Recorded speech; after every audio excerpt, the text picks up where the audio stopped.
So how do you draw with pen and ink, especially when you can't erase? What's up guys, I'm Lauren of Lauren Leslie Studio and I'm an artist and surface pattern designer. And in this video I'm going to give you 4 techniques on how to use pen and ink, and it kind of helps that we're in the Inktober challenge during the month of October. So if you're participating in Inktober, then these tips will definitely help you out.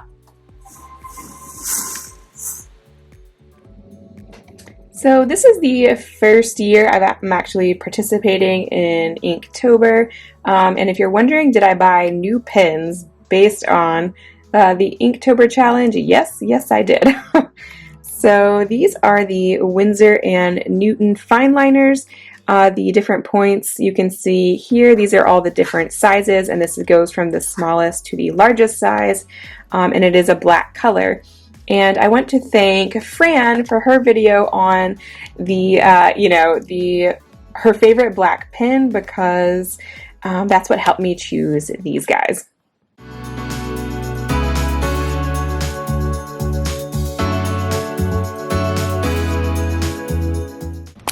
So the .1, let's see if I can get this to zoom in. This is the .1. 0.5,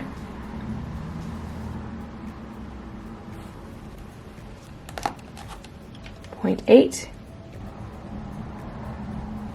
and the 1.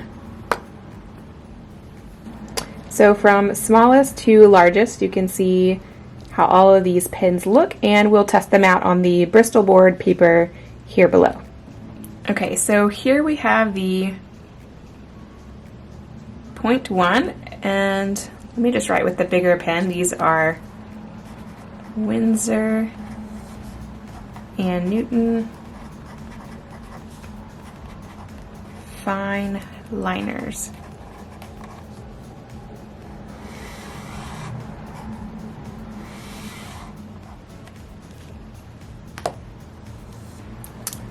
So the .1 is quite thin, as you can see.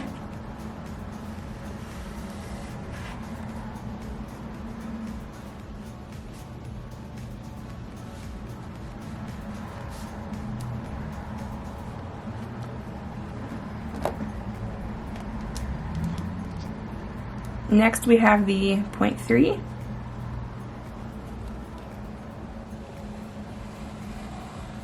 Which, to be honest, I can't tell a big difference personally. Well, now I kind of can. Let's see with the dots. Yeah, to me it looks like kind of similar to the .1. Next we have .5, and I can tell a bigger difference with this pen and this size.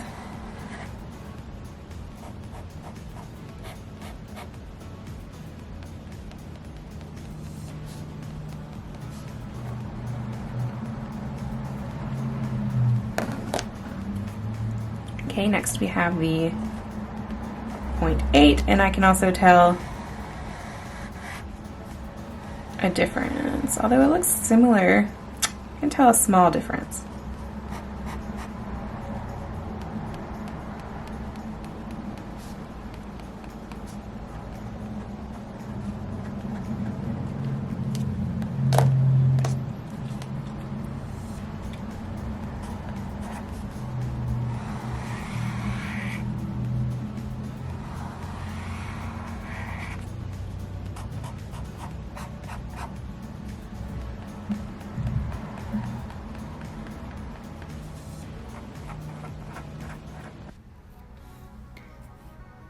So for the very first pen and ink technique, just lay out your paper. I am using Bristol board, and for the first shading technique, we're going to discuss hatching, and I'm just kind of freehanding this circle right here and beginning my hatching lines.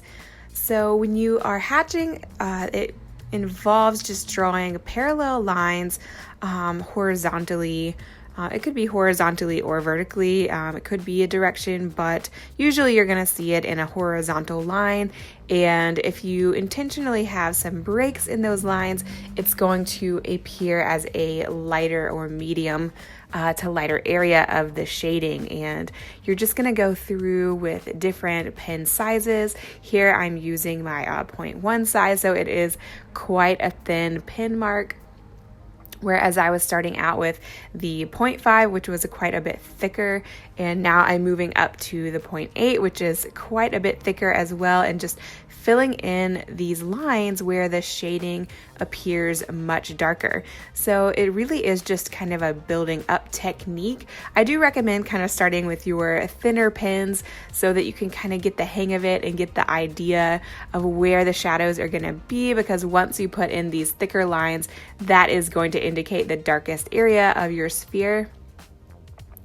And so, yeah, just keep going in and kind of pay attention to where those negative spaces are between lines you've already laid in, but you can also just continue to build up these layers and it will appear darker. And where the lines sort of overcross, especially the thinner lines, where they kind of overcross from the darker area into the medium area and then kind of more scatteredly, more spaced apart into the lighter area, you're going to see kind of that gradation because the lines are overlapping. Now, the closer your lines appear together is also a space where they appear the darkest. So now we're moving on to the second circle, which I had already mapped out. And this is called cross-hatching, where your lines go perpendicular to each other as opposed to just in a straight line. Now, it's sometimes also called cross-contour because I'm moving along with the shape of the sphere using curved lines.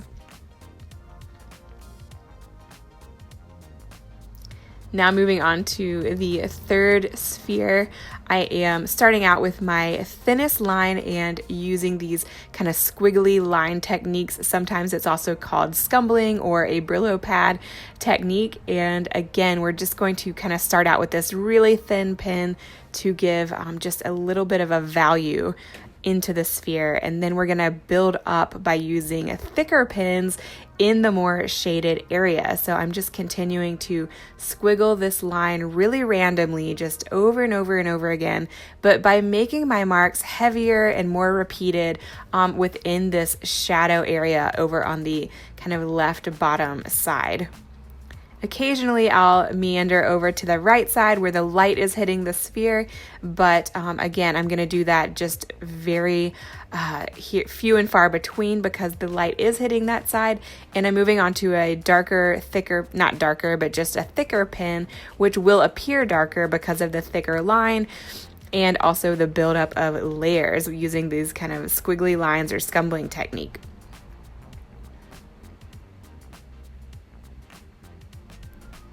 This ended up being one of my favorite techniques, although I have to admit I don't use it that often. But after using these techniques with the spheres, I am definitely more apt to use this squiggly lines technique. It also gives a really amazing texture for when you want to kind of build up the texture in something that might be kind of like a scratchy surface or a really organic surface, maybe even a sweater, something like that. This is definitely going to give the idea of fibers or energy.